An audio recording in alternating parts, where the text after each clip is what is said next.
Bukod sa mga nasirang bahay, malaking problema pa rin ngayon sa ilang probinsya sa Bicol Region ang kawalan ng komunikasyon at kuryente. Ang iba namang nasa evacuation centers, nagkakasakit na. Live mula sa Bulan sa Sorsogon, may report si Chino Gaston. Chino? Ma'am Jess, sa ilang araw na pag-iikot natin dito sa lalawigan ng Sorsogon, masasabi na natin ngayon na kung hindi lahat, halos lahat ng mga bayan dito sa lalawigan ay nagtamo ng matinding pinsala dahil sa pagdaan ng bagyong Nona. Dito nga sa bayan ng Bulan, marami sa ating mga kababayan ang kung hindi nasiraan ay tuluyang nawalan ng tirahan. At dagdag pa siyempre sa kanilang pasakit ang kawalan ng kuryente na hanggang sa mga sandaling ito ay hindi pa o wala pang katiyakan kung kailan mababalik. At siyempre yung pansamantalang pagtigil ng kanilang mga kabuhayan. Magpapasko na pero ito ngayon ang itsura ng bahay ni Sherlita Cabarles. Ang Christmas tree na ito, tila nagpapahiwatig ng payak na pagdiriwang nila ngayong taon. Ginawa ito ng dalaga ko para masaya naman ang Pasko namin. Pero sa ngayon, paano na ito? Ang mga bahay kasi roon, kung hindi wasak, hindi na mapapakinabangan. Wala kaming gastusin dyan. May sakit pa ako. Paano Pasko? Paano Pasko? Ay wala na sir, mamoryo ang ano namin dito, Pasko. Washed out ang ilang pambahay sa may dalampasigan. Matagal na raw planong ilipat ang mga nakatira rito na itinuturing na hazard zone. Pero kulang pa raw ang pondo. Kailangan po namin ng tulong na ma-subdivide na po yung site namin para maibigay ko na po sa mga residente. Ang mga sumisilong naman sa evacuation center, nag-aalala ngayon sa kalusugan ng kanilang mga anak. Iba po na mga bata dito na nag-evacuation, nagtatai, tsaka linalagnat. Aywan ko lang po, siguro sa tubig. Sa sentro ng Bulan, kitang-kita ang matinding epekto ng bagyo. Nagkalat ang mga punong kahoy sa plaza, tuklap ang mga bubong ng ilang bahay, ang palengke at maging ng fishport. At hanggang ngayon, wala pa rin kuryente sa buong lalawigan at paputol-putol ang linya ng komunikasyon. Hindi naman bababa sa 100 bahay ang winasak ng storm surge o daluyong sa bayan ng Bulusan. Ang mga residenteng doon na halos tumanda, hindi raw halos makapaniwala sa kanilang sinapit. Tagal na panahon ng atira kami rito eh. Ngayon lang nakaranas ng ganitong dati hindi naman napuputol ang mga yung na yan eh. Hindi rin nakaligtas ang eskwelahang ito. Nawagan po kami dito sa Barangay San Vicente ng tulong para mabigyan mi ng kaunting tulong itong mga bahay dito sa, lalo na dito sa coastal area. Sa bayan naman ng Santa Magdalena, halos madurog na ang iilang natirang bahagi ng mga bahay. Lublob sa tubig at posibleng hindi na mapakinabangan ang ilang mga gamit. Pero ang higit na ikinababahala ngayon ng mga residente ay kung paano nila kakausapin ang mga kaanak na nasa labas ng bayan. Bagsak pa rin kasi ang linya ng komunikasyon. Pag na-consolidate ko yung report ngayong hapon, bala kong tumakbo bukas hanggang Legazpi. Para maidaing sa DSWD kung meron silang may tutulong sa amin, sa provincial government at sa mga services na kailangan ma-restore agad like communication.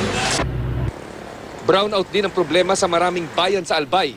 Patuloy pa rin daw ang pagkukumpuni sa mga poste ng kuryente na pinabagsak ng bagyong Nona. Ma'am Jess, sa gitna ng sakuna at trahedya na nararanasan ngayon ng mga taga Sorsogon ay nakakatuwang isipin na nagpapakita pa rin ng tibay at lakas ng loob itong ating mga kababayan at syempre hindi pa rin nawawalan ng pag-asa. Marami pa rin tayong nakikitang ngumingiti dito at marami pa rin ang sumusunod ng mga taunang tradisyon, lalong-lalo na patungkol sa Pasko. Ang pagkakakwento sa atin ng mga residente dito, tuloy po ang simbang gabi dito sa bayan ng Bulan at kakatunayan, kakatapos lamang ng misa na ginanap dito sa simbahan na nakikita nyo ngayon sa inyong screen, yung Immaculate Parish Church. So medyo significant ito, Ma'am Jess, at nakakatuwa kong isipin dahil narito na naman tayo yung mga Pilipino na kahit sa gitna ng trahedya ay tumatawa pa rin at hindi nawawala ng pag-asa. kahit na napakatindi ng mga figures na binigay sa atin ng MDRMMO na nagpapatunay talaga na ang bulan ay isa sa mga pinakamatinding sinalanta talaga ng bagyo. 2 po ang patay dito at aabot sa 14,648 yung mga nasirang bahay. 6,169 sa bilang na ito ay totally damaged o yung hindi na talaga papakinabangan. Aabot daw sa 200 million pesos ang halaga ng pinsala sa mga nasirang kabahayan at nakausap na rin ng mga tauhan ng PDRMMO, itong mga local power cooperatives at ang katiyakan ngayon, Ma'am Jess, ay dito sa bayan ng Bulan, pagdating ng Pasko, wala pa rin kuryente. Ma'am Jess. Chino, pangatlong araw mo na ito sa Sorsogon, di ba? So every day na may mga naaabot kang ibang mga bayan, parang nag-unravel pa rin sa'yo kung gaano katindi pala itong tama ng Nona dyan sa Sorsogon, ano? Tama ka dyan, Ma'am Jess, no? Although yung bawat bayan na napupuntahan natin, halos pare-parehos na yung nakikita natin. May mga nasirang bahay, nagtumbahang mga malalaking punong kahoy, mga nabaluktot na mga o nabali na mga poste ng kuryente. At syempre yung mga tao na humihingi ng tulong at kumakatok sa puso ng mga nagmamagandang loob. Hindi na tayo nagugulat, no, na halos saan man tayo pumunta, ganito ang nangyari. Dahil sa pagkakakwento talaga ng mga residente, bagamat sinasabing inaasahan ang malakas na buhos ng ulan, ibig sabihin flooding, marami ang hindi umasa na napakatindi ng hangin na tumama sa lalawigan.